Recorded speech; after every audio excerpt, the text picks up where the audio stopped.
পল্লী চিকিৎসক গোপাল কৃষ্ণ মজুমদার। এলাকার সবাই ডাকেন গোপী দাদা বলে। নীরবে নিভৃতে করে চলেছেন মানুষের সেবা।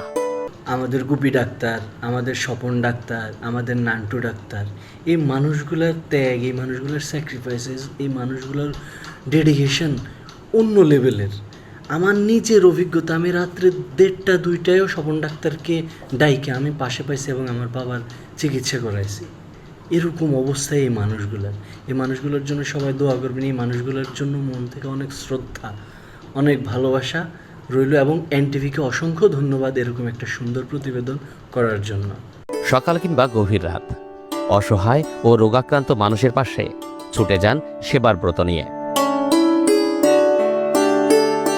লক্ষ্মীপুরের রামগতি উপজেলার জমিদারহাট এলাকার চরসীতা গ্রামের মানব সেবার এক উজ্জ্বল নাম পল্লী চিকিৎসক গোপাল কৃষ্ণ মজুমদার। বয়স 72 ছুঁই ছুঁই, কিন্তু মানব সেবায় তিনি নিজ বার্ধক্যকেও জয় করে চলেছেন। পূর্বপুরুষেরা 70 বছরের বেশি সময় ধরে এই পেশায় যুক্ত ছিলেন। সেই দায়িত্ববোধ বুকে ধারণ করে আজও নিরলসভাবে কাজ করে যাচ্ছেন গোপী দাদা। অনেক সময় রুগীপত্র বাড়িতে চলে আসে তো আমাদেরকে নিয়ে যায় আর কি। আমরা সেভাবে ট্রিটমেন্ট করি, যাটুকু সম্ভব আমার অভিজ্ঞতা অনুসারে আমি ট্রিটমেন্ট দিতে চেষ্টা করি। এবং এই যদিও ভালো হয় তাহলে তো নিজের একটা মানসিক একটা শান্তি পাই আর কি। বাবা ঠাকুরদা ওনারও 70-80 বছর পর্যন্ত এখানে ডাক্তারি করে গেছে। আমিও এইভাবে পেশা নিয়োজিত আছি। একসময় ভরসা ছিল পুরনো একটি সাইকেল। গ্রাম অঞ্চলের এক প্রান্ত থেকে আরেক প্রান্তে সেবার মানসিকতায় ছুটে যেতেন তিনি। সময়ের ব্যবধানে বয়স বেড়েছে, শরীর ক্লান্ত হলেও মনোবল অটুট।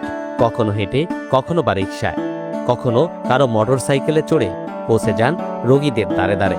রোগী দেখার নির্দিষ্ট কোনো ফি নেই তার, যার যা সামর্থ্য তাতেই সন্তুষ্ট গোপী দাদা। তার ভাষায় মানুষের সেবা করাই তার মূল লক্ষ্য। আমার কোনো ডিমান্ড নাই। আমি যে রুগী দেখতে গেলে যে যা দেয় আর কি, আপনি 100 টাকা দেয়, কেউ 50 টাকা দেয়, কেউ 150 টাকা দেয়, আমার কোনো ডিমান্ড নাই, এটাতে আমার সন্তুষ্ট।